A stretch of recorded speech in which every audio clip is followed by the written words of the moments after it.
live on the classic attraction, Aerosmith's Rock and Roller Coaster. This is Fish Sean Wu, and you're about ready to listen to a new episode of the Resort Loop with Tim and Bob, or Bob and Tim. Fish Sean Wu out. Roll 'em, guys. Please stand clear of the doors. Por favor, manténganse alejado de las puertas.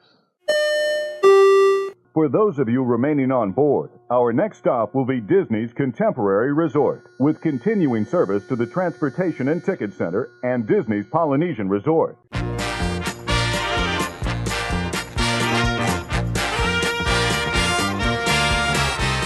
Hey everybody, welcome to the Gateway to the Magic. I'm Tim Scott.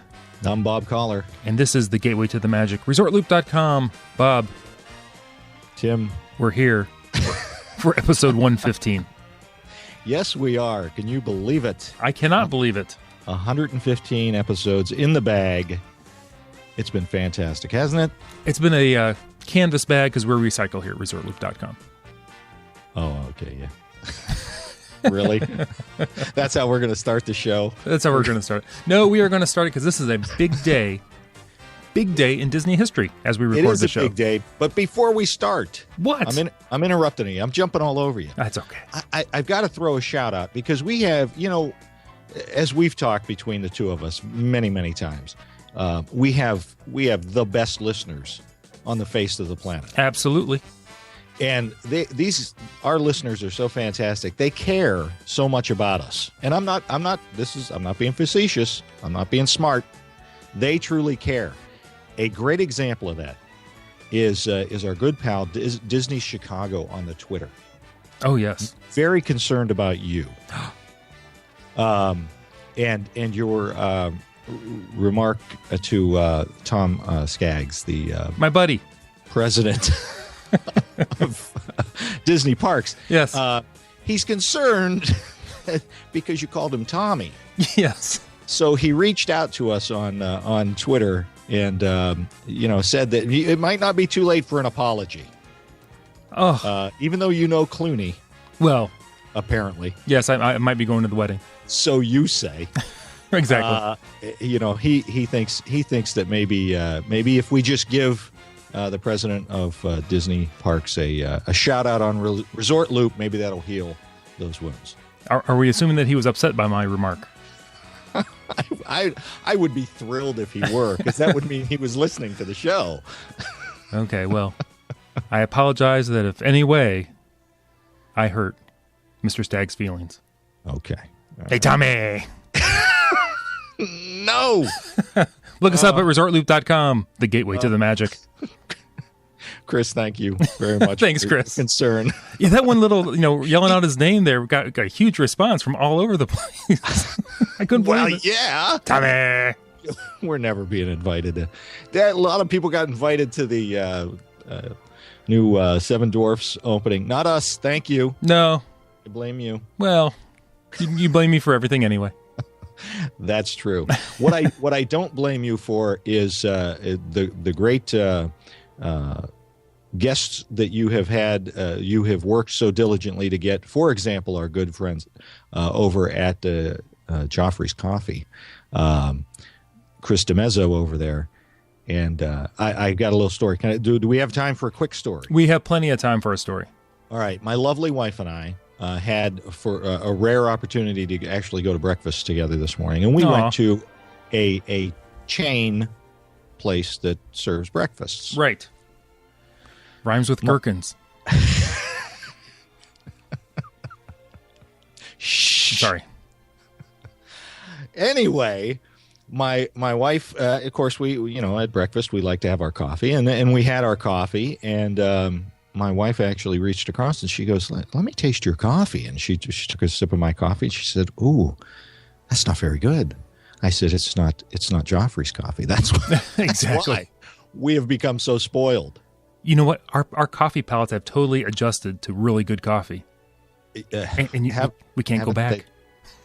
We can't go back. We can't go back. A great example of that was you yesterday. You're going to tell that story? I got to tell that story. Okay, go ahead. It was awesome.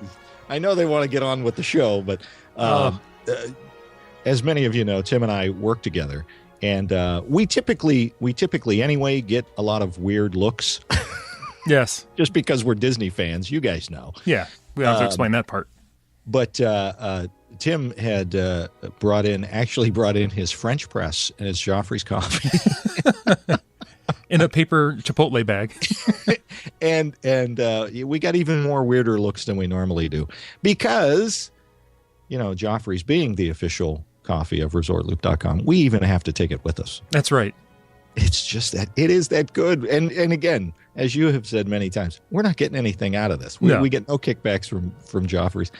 We're just trying to spread that love, bring a little bit of Disney home to your own house with some Joffrey's. So, and you'll recall, as we were in that little lunch area making the coffee, yes, I had a little extra that I poured for a coworker.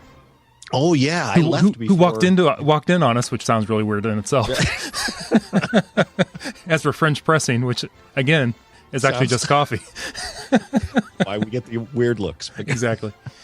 And he was amazed by the French press, and so I had to give him a little bit of the coffee we had left. Yeah. And he loved it. How could you not? I know. And that was that the flying fish? That was the flying fish. Oh, that's good stuff. That's a good solid cup there. Good stuff. I had some flying fish this morning, as a matter of fact. So, anyway, Tim. All right. I think we need to keep moving forward. All right. What are we going to talk about today? Well, today, as we record the show, yes, is May 1st, 2014, which is what, Bob? May Day. Yes. And it's also more important, the anniversary of one of our favorite places. Yes. Which is the Disney's Hollywood Studios / Disney-MGM Studios, as it will always be in my heart. I was waiting. That's why I wanted you to say it, because I thought you... Mainly because I still call it that to this day. I had to think about it for a second. Yeah. So that actually changed, in around 2008, I think it changed from Disney-MGM Studios to Disney Hollywood Studios. So that sounds about right. We're just going to give you a quick little background on it and kind of talk about what we like about it, what we miss, if there's anything, and what we'd like to see change. So real quick, if I can, I'd like to read the dedication. May I do that? From Absolutely. Michael Eisner, May 1st, 1989. Mikey. He can't get us tickets anymore, so I don't worry about that. As Mr. Eisner said, the world you have entered was created by the Walt Disney Company and is dedicated to Hollywood, not a place on the map, but a state of mind that exists wherever people dream and wonder and imagine. A place where illusion and reality are fused by technological magic. We welcome you to a Hollywood that never was and always will be. Very nice. May 1st, 1989. So there you go. What I've kind of found out about it was, of course, Disney was tied to MGM. Again, Tim, you and I have talked about this. As big as Disney is, and really with the history that Disney had, I kind of wonder whether Walt would have partnered up with another studio. I don't think so. I don't think he would have partnered with another studio. I think he would have figured his catalog, even in 1989, would have been large enough that could have gone without that kind of partnership. Yeah. He got burned by that early in his career and found that you got to kind of do things on your own. Now, of course, he did have partnerships with Kodak and things like that, and golf and different entities, but really, I don't know, another studio. But again, you got to remember this was Eisner's doing. Eisner had this grand idea, and really, and he came from Paramount, so he had no problem. He knew lots of other people. So correct, yeah. But I mean, for all the bad that ended up happening with Michael Eisner, he created the Walt Disney World that we see today and love really today. Many parts are of my favorite parts are the parts he came up with. Absolutely. All the resorts that he built, the Disney Studios and Disney's Animal Kingdom. Yes. The Echo Lake area. Right. Exactly. Would not have happened were it not for Michael Eisner. So our hats off to him for doing a great job. But the whole MGM thing, I kind of had a feeling back in the day that I didn't understand it at first, and then as I learned more about business, I came to realize that MGM's kind of getting a raw deal. Oh, yeah. The only thing that really represented MGM, if you remember, was, and still is, the Great Movie Ride. Yes. Everything else was just kind of Hollywood. And one of their iconic rides right now is actually a 20th Century Fox, which is Star Wars. So I kind of had a feeling that the MGM would kind of fall by the wayside eventually. Didn't know if they were going to replace it with something else. They haven't. So Right. I kind of like the new Disney Hollywood Studios. What do you think? I like it. I wish they just dropped the name Hollywood. I kind of feel like Hollywood's pretty much implied. I would just call it Disney Studios. Right. That's just me. Yeah. I agree, especially a lot of the merchandise back in the day. If it didn't kind of work with the MGM portion of it, it was known as Disney Studios anyway. Right. So there was a lot of merchandise out back in the day anyway that just said Disney Studios. Now, back when it first opened, it was actually a studio.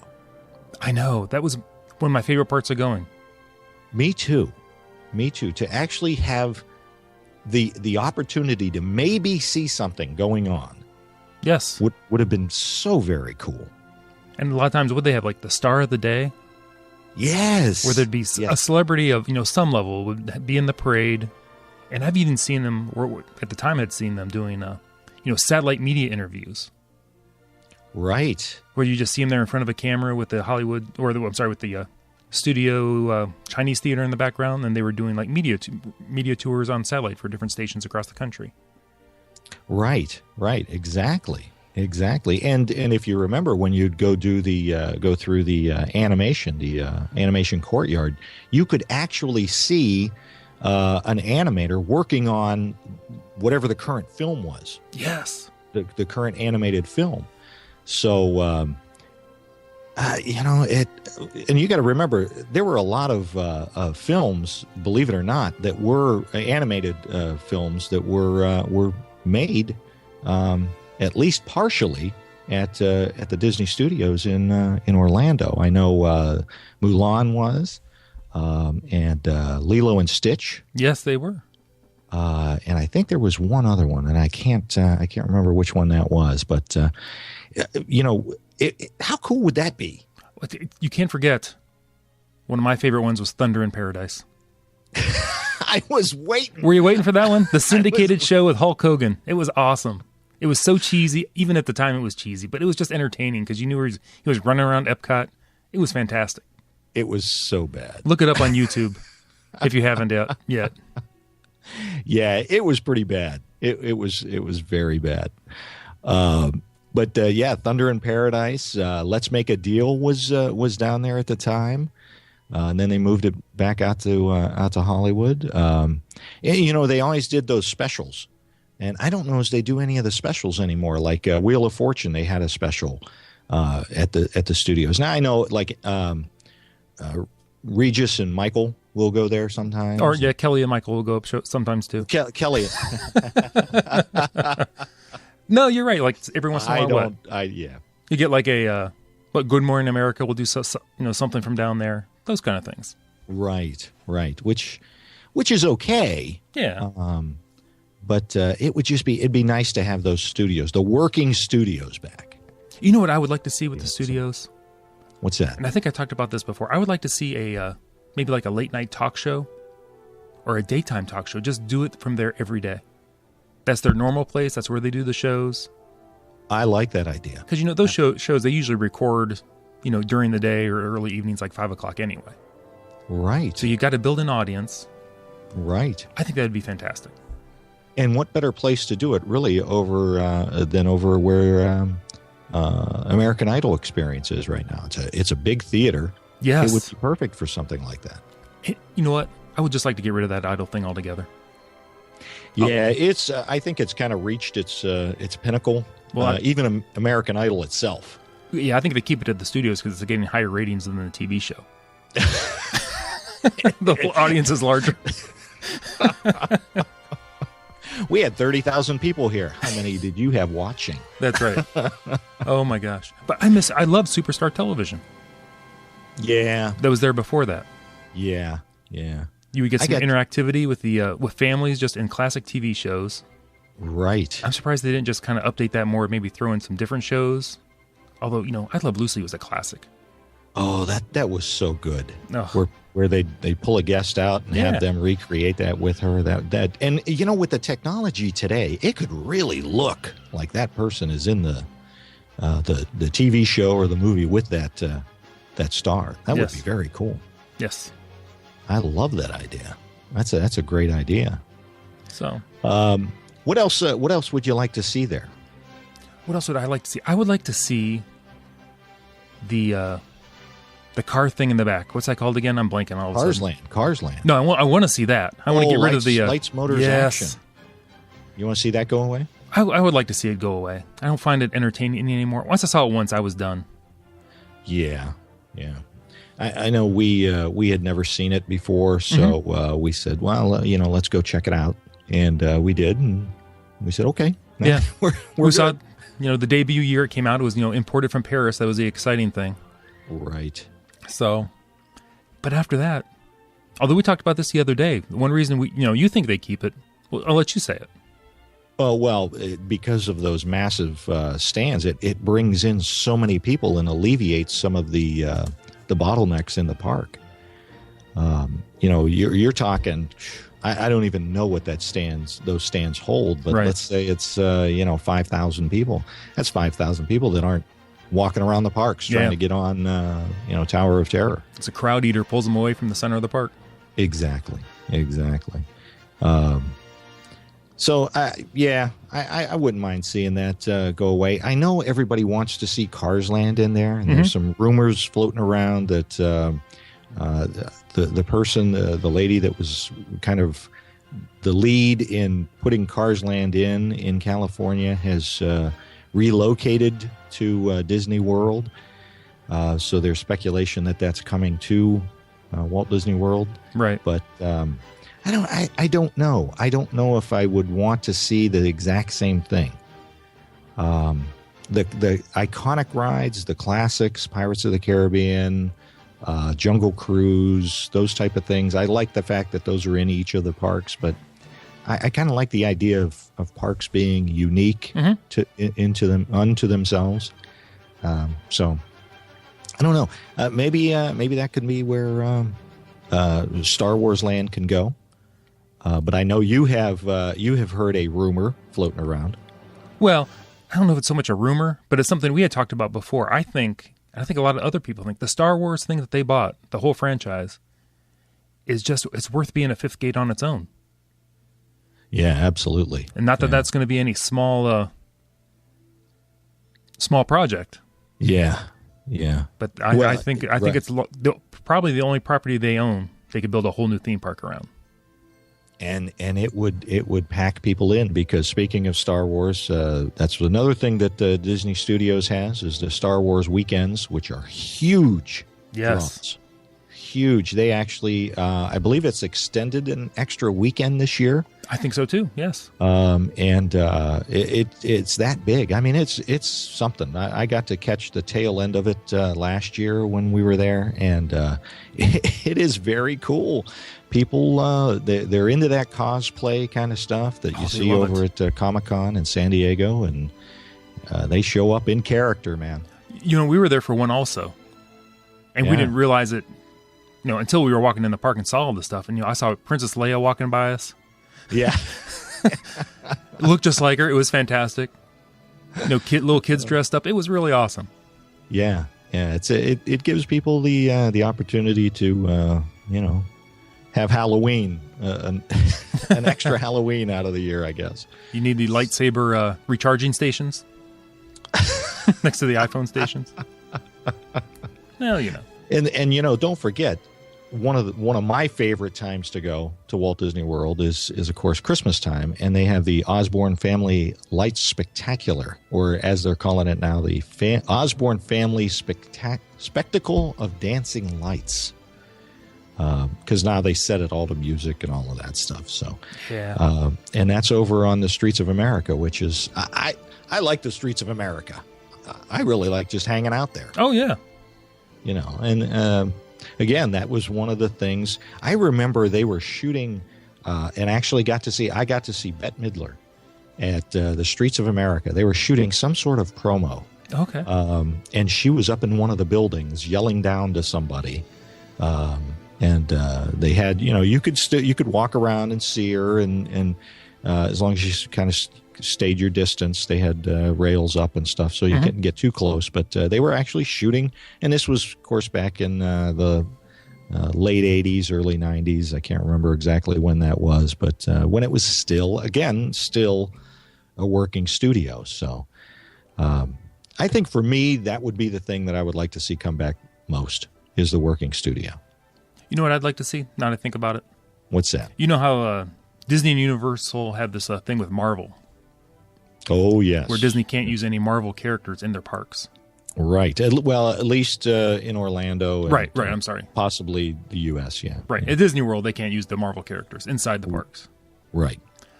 I've got to believe and I got to hope that they're trying to work out some kind of deal somewhere where they will be able to do that. Because I would love to see added to this to the studio, I almost called it MGM Studios, to the Hollywood Studios, a Marvel land. Oh, yeah. I think if you expanded on the Pixar land and you added the Marvel land, you'd free up Star Wars for a fifth gate. There you go. I think that's how you do it. There you go. That's that's not a bad call. That would be actually very good. That's going to cost them a ton of money. As a stockholder, I'm saying, let's think about this. We don't want to cut into your dividends too much.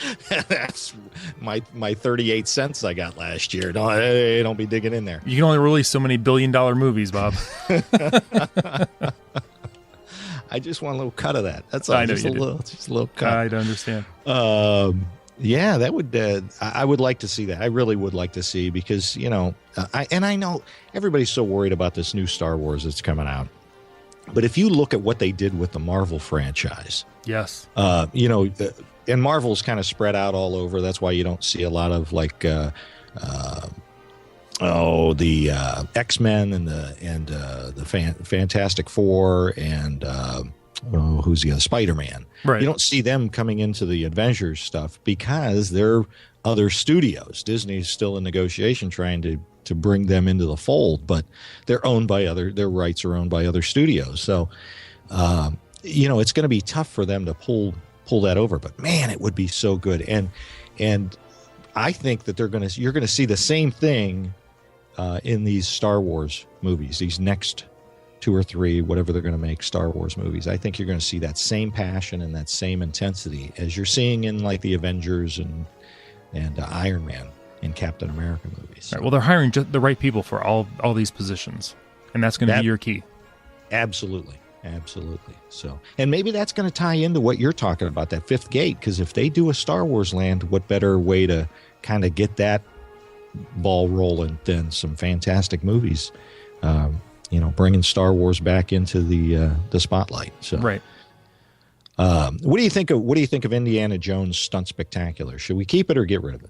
You know what? I was really hoping that the last movie was going to really reboot the franchise. Oh, I really was, and I'll be honest, I've not seen that yet, because every time I mention it, people are like, don't bother. No. I still enjoy it, but that takes up a whole lot of land there they could do something with, and that could be an area where they might want to expand, like a Marvel area if they can at some point. Yeah. I'm just afraid if they start to put Star Wars there, it'll end up being too small.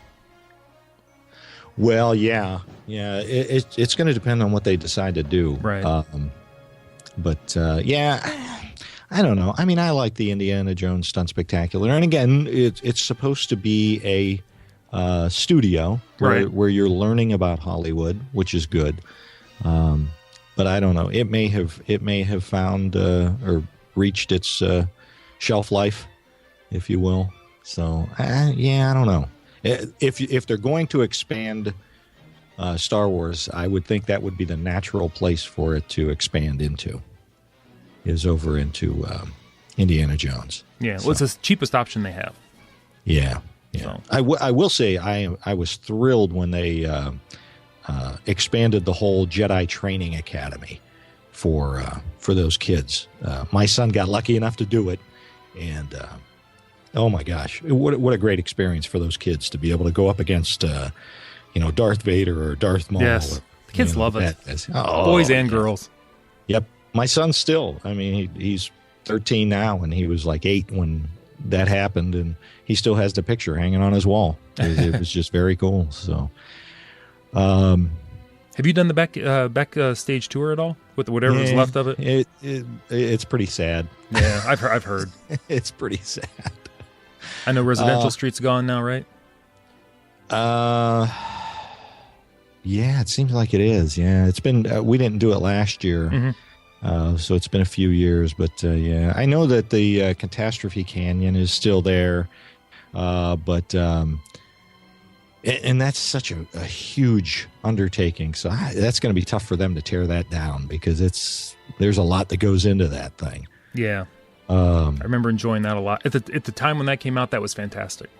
Right. Yeah, but yeah, again, with technology being what it is today. It's almost like a tiki room kind of thing, mm-hmm. but not as kitschy. The tiki room you overlook a lot because it's the tiki room, right? Because it has history. Yeah, Catastrophe Canyon. I don't know, not so much. So, you know what? I did a little bit of investigation. Yes, on Residential Street.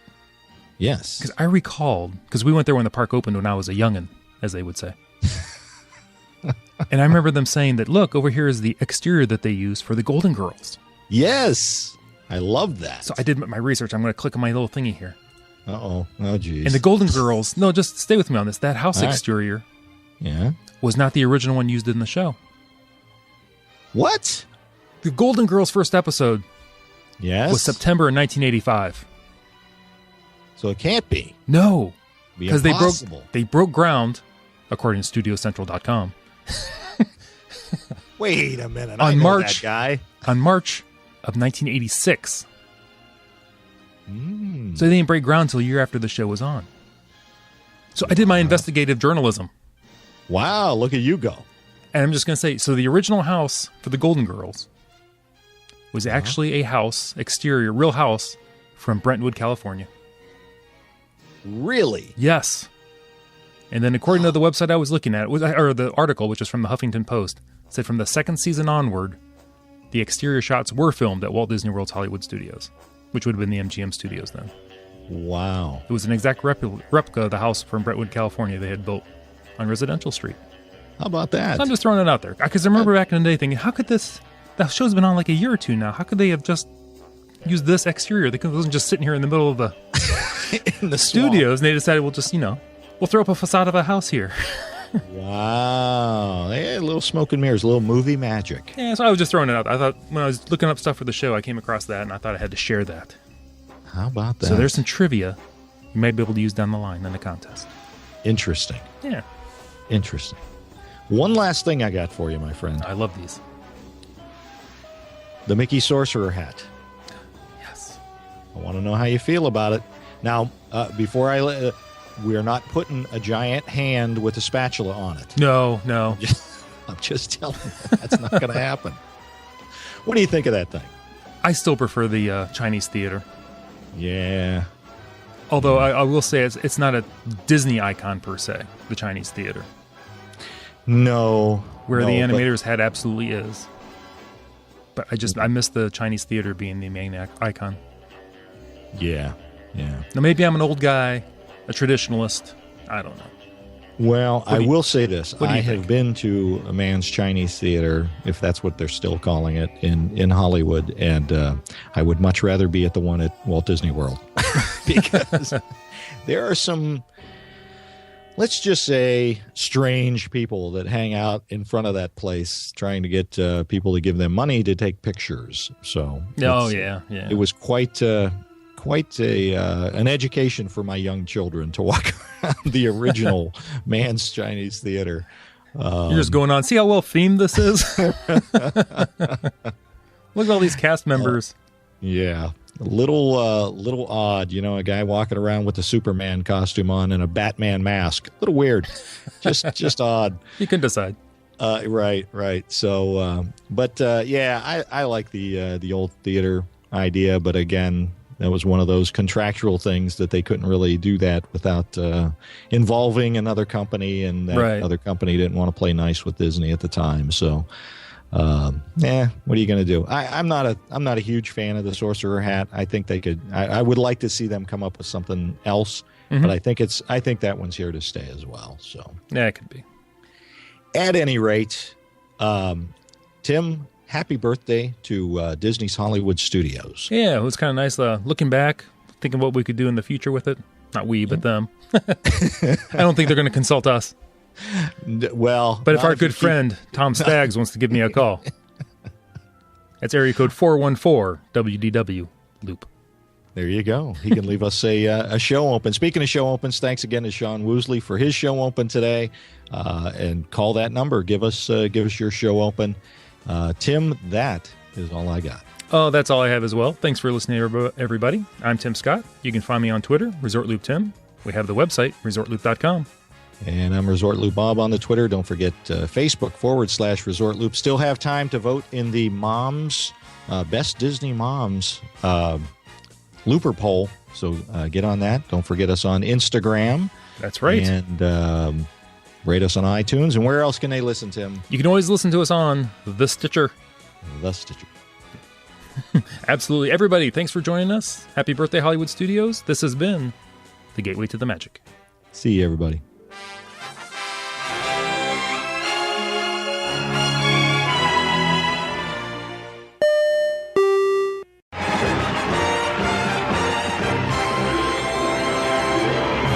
July 17th, 1955, the opening of Disneyland. October 1st, 1971, the opening of Walt Disney World. October 1st, 1982, the opening of Epcot Center. April 15th, 1983, Tokyo Disneyland. And tonight, April 30th, 1989, the Disney-MGM Studios theme park. Hooray for